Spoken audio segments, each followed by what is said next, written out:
Hi, this is Ali, and I would like to share something with you because not one, not two, but five of my students asked me the same question in the last 20 some days.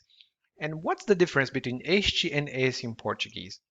Well, that's a privilege I have because my students ask me a lot of questions, and I could lecture you on the differences between demonstrative pronouns, demonstrative adjectives, and like positioning of those words, but no.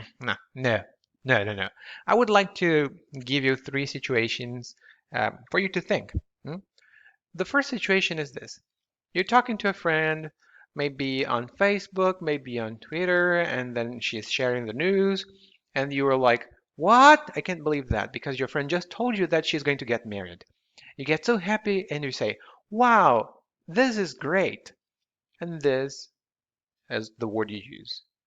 Another situation is you get home and then you see a new pair of glasses on the table. You don't know like whose glasses are those. Then you ask, first you say, I've never seen these glasses before. Whose are they? And the word you say is these.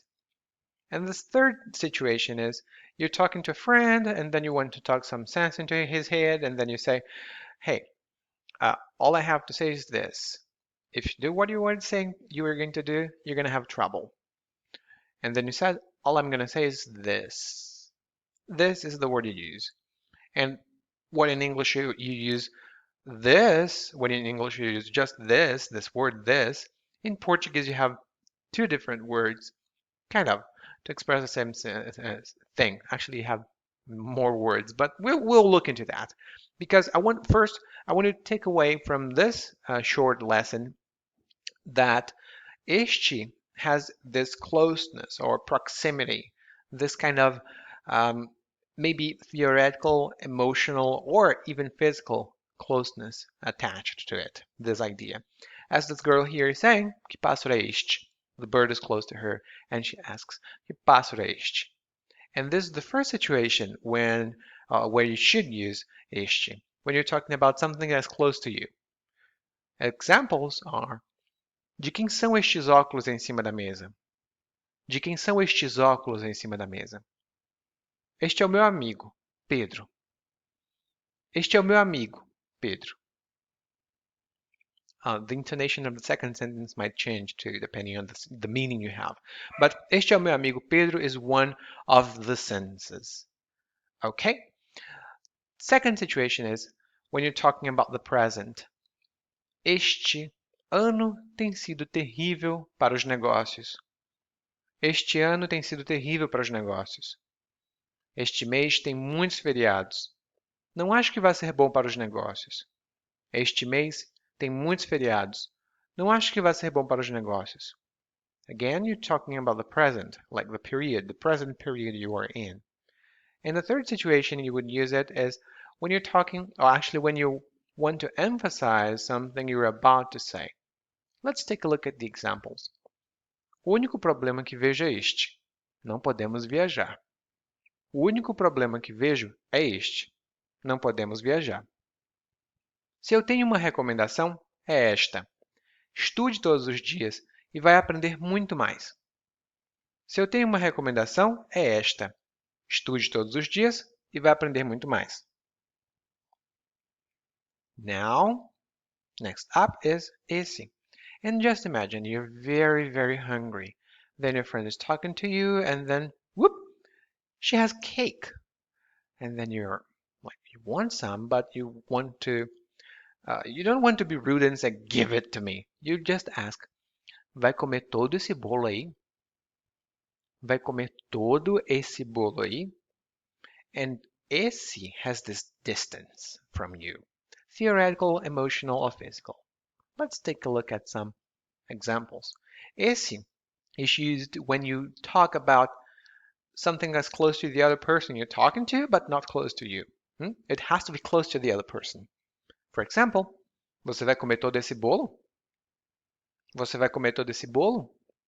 And essa camisa que você está vestindo é minha, não é? Essa camisa que você está vestindo é minha, não é?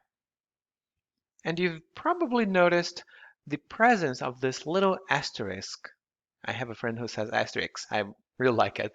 So this little asterisk, there is a reason for that. And the reason is here in Brazil and in Portugal too, the word esse is usually paired up with this word here, aí, and it's kind of sandwich. You put esse, like noun, and aí, and it sounds very natural and very, really kind of authentic Portuguese. For example, você vai comer todo esse bolo aí? Você vai comer todo esse bolo aí? That's very common. And that's what I would ask if someone were eating cakes and not offering any, like nothing. So, next one is, essa camisa aí que você está vestindo é minha, não é? Essa camisa aí? And then you would use aqui as well when you're talking about este. Esta camisa aqui? Esta camisa aqui? It would be the same, like the same logic. Next is when you're talking about the past. For example, a crise aconteceu em 2008. Nesse ano, eu ainda não tinha começado a trabalhar como operador financeiro. A crise aconteceu em 2008. Nesse ano, eu ainda não tinha começado a trabalhar como operador financeiro. And you're talking about the past. So, esse. And the third one is when you're talking about something that you already mentioned before. And it's a little bit different from what we've seen for este. Let's take a look. Comprar livros e passar o dia lendo. Esses eram seus dois grandes desejos. And esses here is referring to comprar livros and passar o dia lendo. Comprar livros e passar o dia lendo. Esses eram seus dois grandes desejos. O Sr. Alberto é muito rico e foi esse homem que me ajudou a encontrar minha mãe. O Sr. Alberto é muito rico e foi esse homem que me ajudou a encontrar a minha mãe.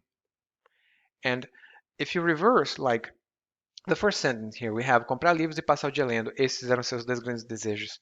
If you reverse the order and put the second clause first, you would say estes, with T, estes eram seus dois grandes desejos, colon, comprar livros e passar o dia lendo. So, you see here the pattern, close, far. I think it's clear. So, and now you've probably heard the word isso and isto, and it's very common as well. And you might ask, is this the same with isso, isto in Portuguese? And yeah, it's kind of the same. There are some very, very fine distinctions. And if you want to read on, like see more about that, you can check the supporting article that I wrote and is in the link description below. So it's almost the same, but you just have to have one thing in your mind. It's isto is a pronoun. It's not really an adjective. So you cannot say isto celular. É bom. No, you cannot say isto celular. You can say este celular. But isto is the word that replaces o celular. For example, isto é celular. This is a phone. Este celular é bom. This phone is good. Okay? And in Brazil, there is one thing. You've probably heard Brazilians using this word before, and you may say, hey, Ellie, but it really doesn't sound like what I heard when I went to Rio de Janeiro, São Paulo, something. And you're right. Here in Brazil, we don't care. There is this difference, but in the spoken language, we don't really care about that. Maybe in Portugal, maybe in Mozambique, maybe in Angola, or even in Macau, they might pay attention to that. But here in Brazil, this distinction in the spoken language is not really respected. If we are talking about the written language, that's another completely different story. I've heard there's another kettle of fish, but I have never heard anyone using this expression before. So it's completely different. In the written language, okay, you can use that, but in the spoken language, you've probably heard it being used differently before, and this is because in Brazil we really don't care about like correctness of este, esse. So, quick review. Este is used when you're talking about something that's close to you, when you're talking about the present, or when you want to emphasize something you're about to say, or introduce something you're about to say. And is is used when you're talking about something that's close to the other person but not you, when you're talking about the past, and when you're talking about something that you already mentioned before. Mm? And in Brazil, we don't care. You can use either one and you would be fine. In the spoken language, remember, not in the written language. And I know, like, this is just a little thing that might be bothersome, frustrating. But the most frustrating thing, I think, is when you want to use the right tense and you don't really know what to say. You're like, oh gosh, what should I say here? Like, is it imperfect, past, or past imperfect, past perfect, past simple, subjunctive? What should I use here? And that's why I prepared this short report. It's free for you. Go there and download it now. Maybe not forever, but it's free for now. Go to portuguesewithali.com/verbs and grab your report. Download it now. If you've watched up to this far and think this video has been useful, consider giving this video a like. I like, so it's very good. And if you haven't done it yet, subscribe to the channel. This helps me grow the channel and it makes me so happy because I see that more people are benefiting from this instructional video. Thank you very much. Muito obrigado e até a próxima. Tchau!